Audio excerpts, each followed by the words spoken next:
महादेव। मैं तीर्थ नगरी बटेश्वर में इस समय मौजूद हूँ। शाम का समय है।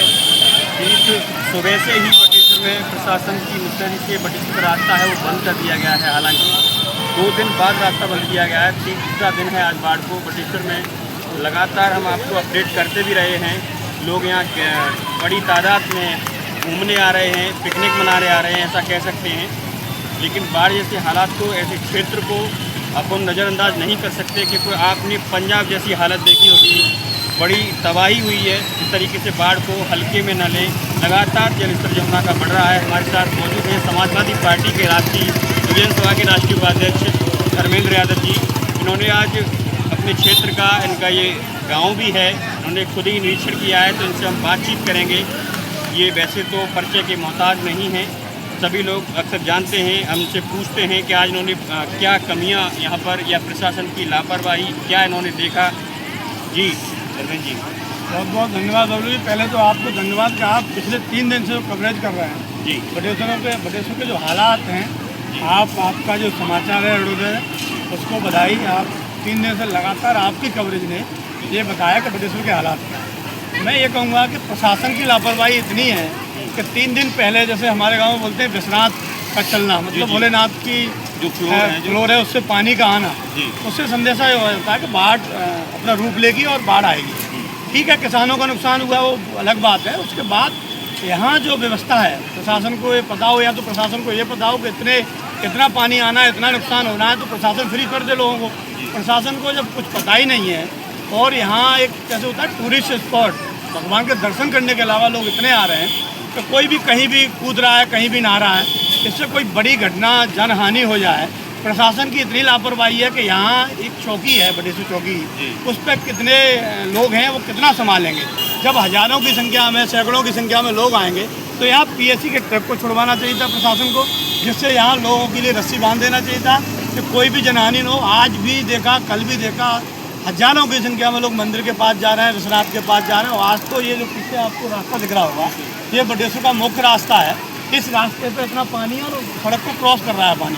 हो सकता है रात में ये सड़क टूट जाए, पर प्रशासन इसमें इतनी लापरवाह है कि ना तो अभी तक तहसीलदार का विजिट हुआ, ना तो एजीएम साहब का विजिट हुआ। कम से कम प्रशासन को देखना चाहिए कि भाई कोई जनहानि हो तभी आप आएंगे।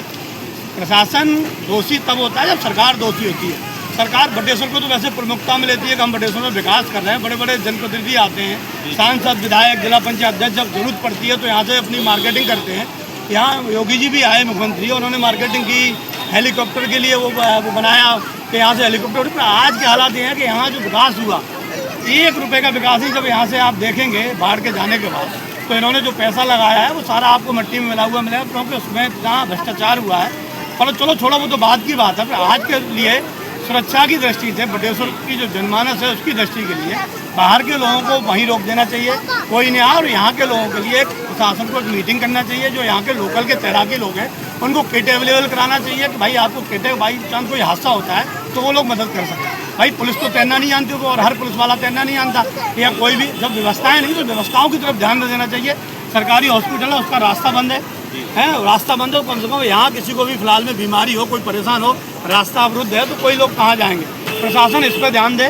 सरकार की मंशा अगर काम करने की रहे और लोगों की ध्यान रखने की रहे तो ये इतनी बड़ी वो नहीं है कि बड़ी बड़ी बाढ़ें आई हैं देश में। ये बटेश्वर है और बटेश्वर बहुत प्रमुख जगह है। बटेश्वर जी शिव जी का मंदिर है, तो यहाँ लोग श्रद्धालु भी आ रहे हैं। अब कौन श्रद्धालु से यहाँ का कौन लोकल व्यक्ति टकराव करे या थोड़ी सी पुलिस उसे रोक पाए। हज़ारों की संख्या में लोग जब आ रहे हैं तो उसे रोक नहीं पा रही, इसलिए प्रशासन की लापरवाही है, वो लापरवाही है। और प्रशासन इसके इंतजार में कि कोई जनहानि हो जाए। हम प्रशासन से अपील करते हैं कि प्रशासन आए, उसकी आँखें खुलें और बटेश्वर के जनमानस के लिए व्यवस्थाएं सुचारू रूप से चालू करें।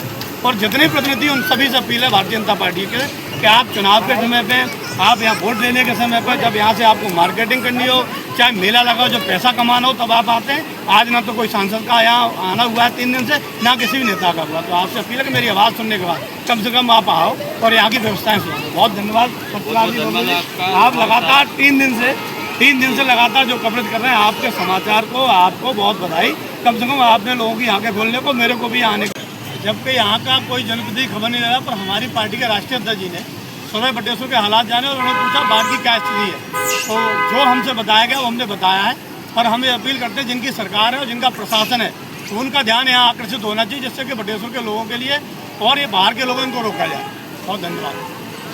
बहुत बहुत धन्यवाद आपका धर्मेंद्र जी। बटेश्वर में बाढ़ के हालात हैं। प्रशासन से फिर से मेरी निवेदन है कि यहाँ फोर्स या पीएसी को बुलाएं, गोताखोरों को तैनात करें, क्योंकि यहाँ जनता या लोगों को नहीं पता है कि कितना पानी है। पानी लगातार रात्रि से बढ़ रहा है, अभी भी बढ़ रहा है। जो हमारा मुख्य मार्ग है उस पर भी पानी चल रहा है। संपर्क मार्ग कह सकते हैं कट गया है, क्योंकि जो रोड बना हुआ है उसमें भी कटान चालू हो गया है। उनके नीचे उधर घर बने हुए हैं, उनमें पानी भरा हुआ है। तो प्रशासन से मेरी लगातार यही अपील है, यही निवेदन है कि पीएसी को बुलाएं, गोताखोरों को लगाएं, तब यहाँ के स्थानीय लोग या फिर बाहर से आने वाले देखने वाले लोग पे रोक लग सकेगी। बहुत बहुत धन्यवाद। देखते रहिए हड़ौदा समाचार। आशीष यादव के साथ बबलू यादव।